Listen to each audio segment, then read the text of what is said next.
Hi, I'm Edgar, and today we're gonna have another book review. I hope you were waiting for this. So this week this video is Emotional Intelligence by Daniel Goleman. It's a very good book.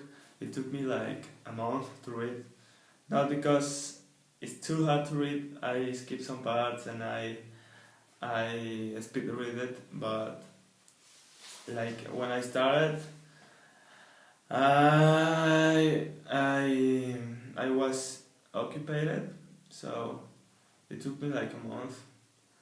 It was like a week ago when I start to reading fast. So it usually took me like a week or four days to end a new book. I know it's a lot more slower than many people read, but for me it's enough. 4 days, and I'm on vacation, so I don't have problems. So this time I didn't make a mind map. I just took notes. I have 10 notes. Some of them are just quotes. I have like 20, but they have were interesting facts, like curious facts. Sorry, but that's interesting for me, but I don't think for you can be interesting. So I'm gonna show you the notes like in order. So first say, in terms of biologic design for the neurologic circuit in the brain,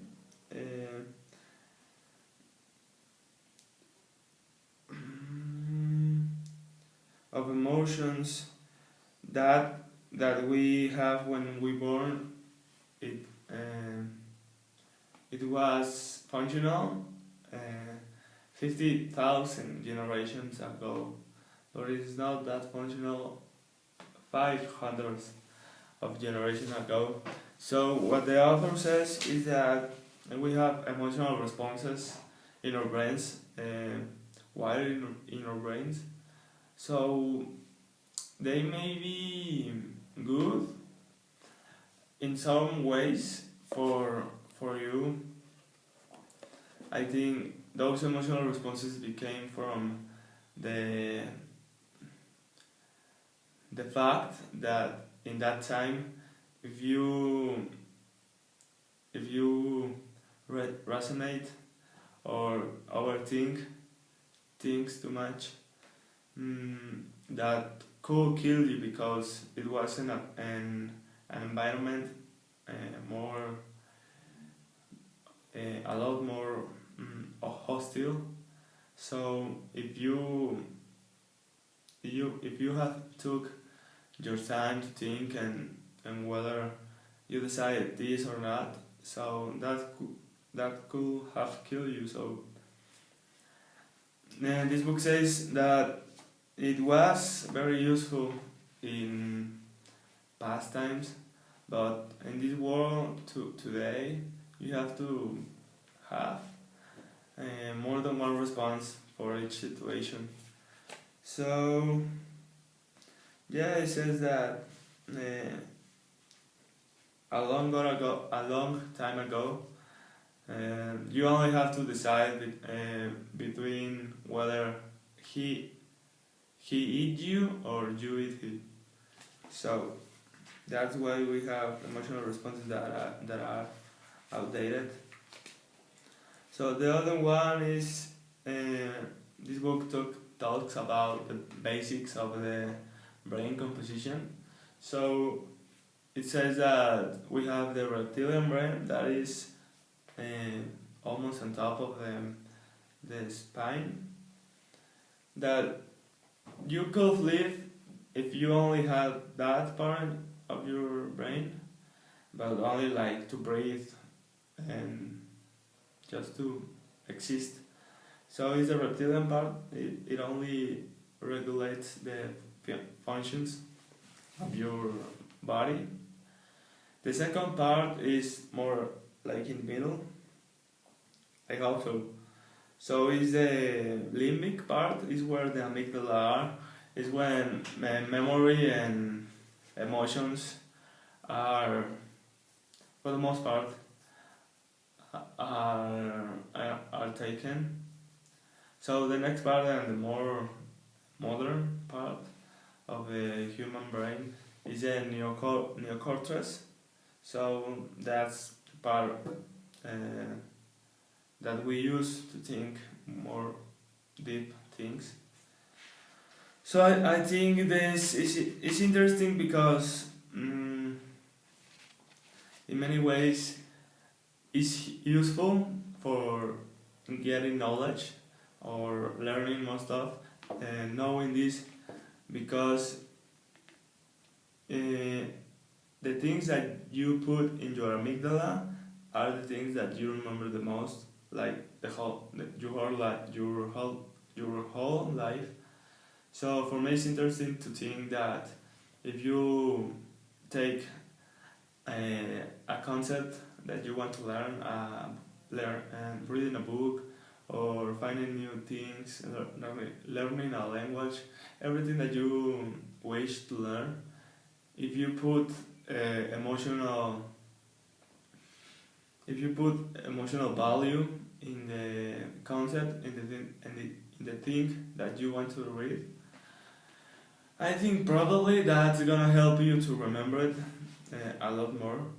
That's like remembering your first kiss, your first accident. I remember mine clear.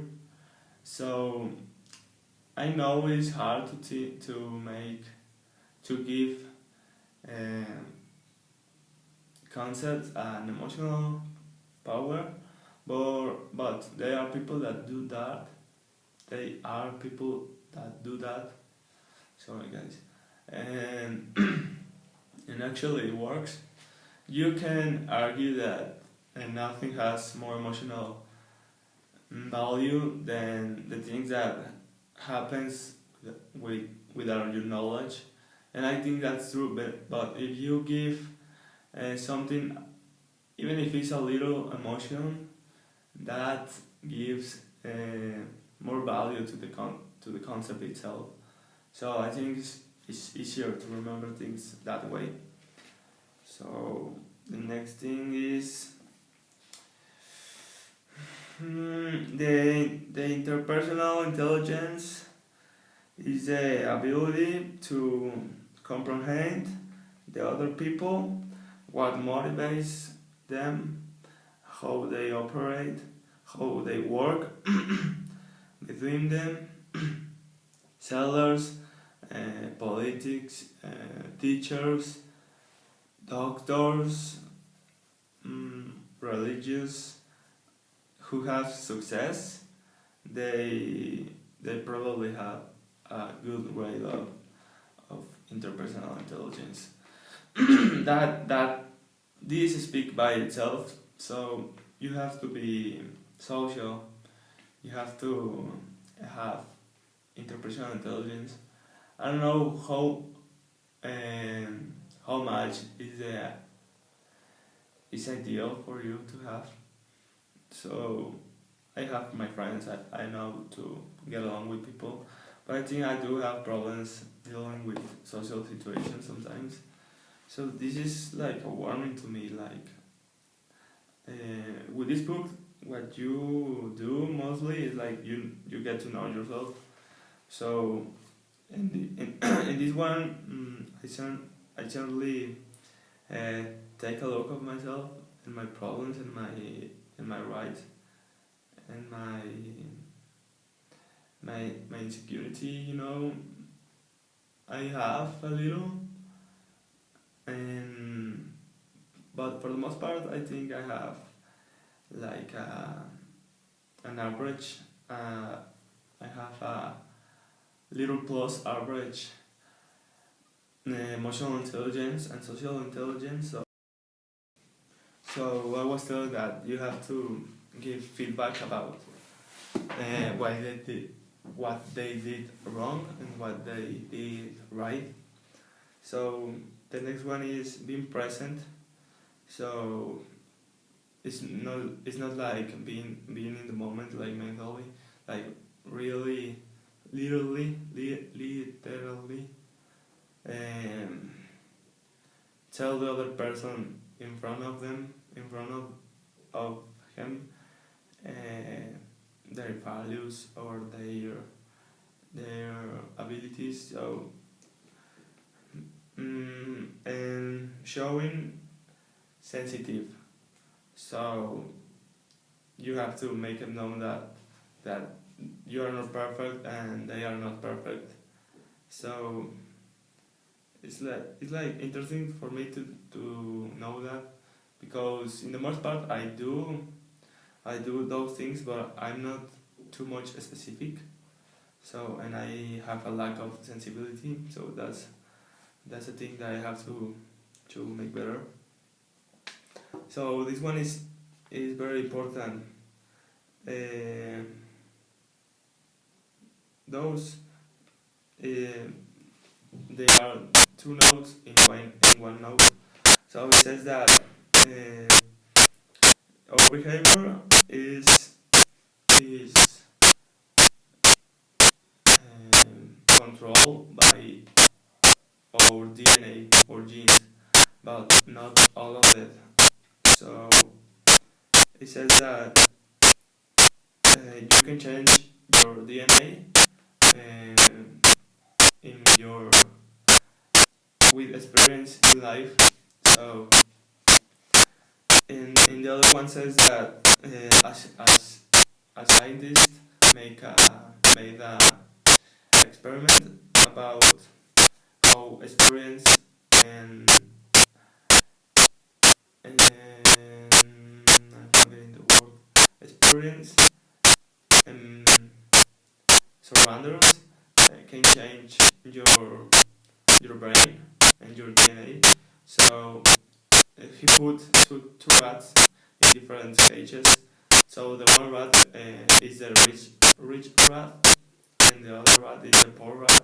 So in the rich rat cage, he put a lot of toys, a lot of water, and I think that's beans, a lot of toys, and the rat could play around and do stuff. And the poor rat, it was only like a smaller cage and with nothing on it. So what is interesting about this experiment is that the rich rat brain actually weighs more than the poor rat brain. So this is interesting because it's what book says the most. Like you are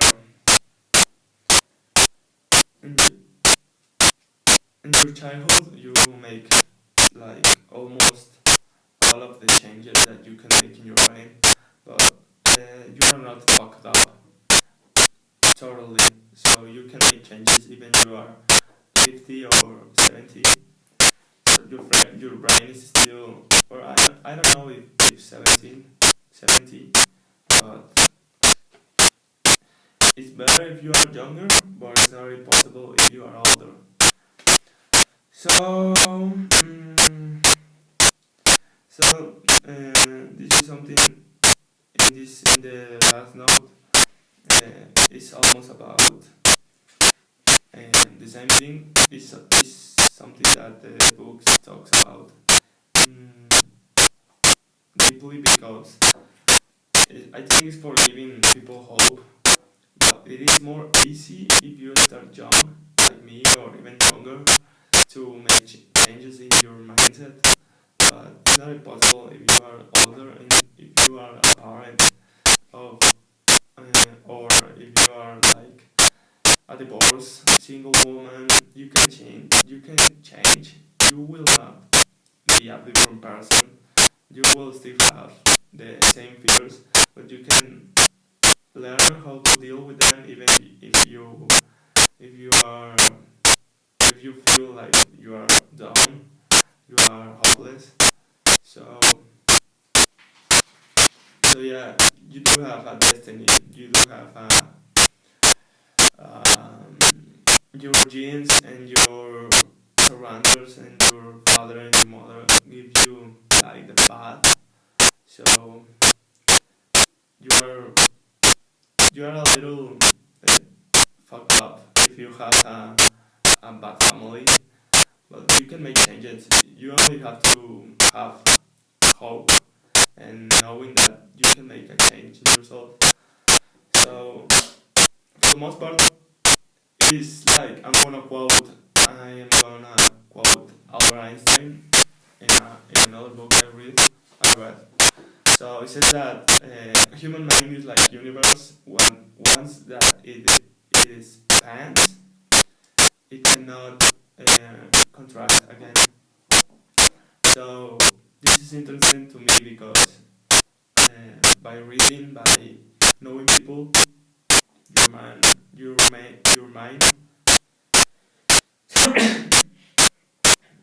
sorry, your mind can actually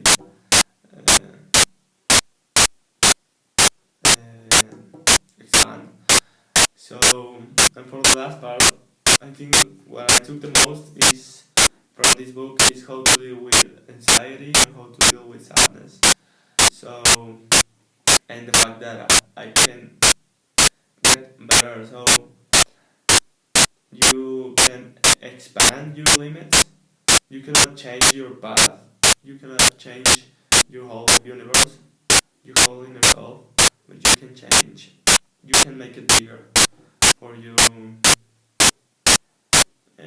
to walk on it. So I think this book gives you like the basics of your own mind, your own mind, your own mind. So the other thing I want to talk about is that even if you are good dealing with your emotions, it's important for you to know that sometimes you can explode. You can be proactive and be like explosive. I know the word like promiscuous in some things, and that is gonna help you in your life. So it's like what the title says, that it's about 80% of knowledge, 10% heart, and 10% lucky. So this is all. Next book I'm gonna review is Business School, for people that like helping other people.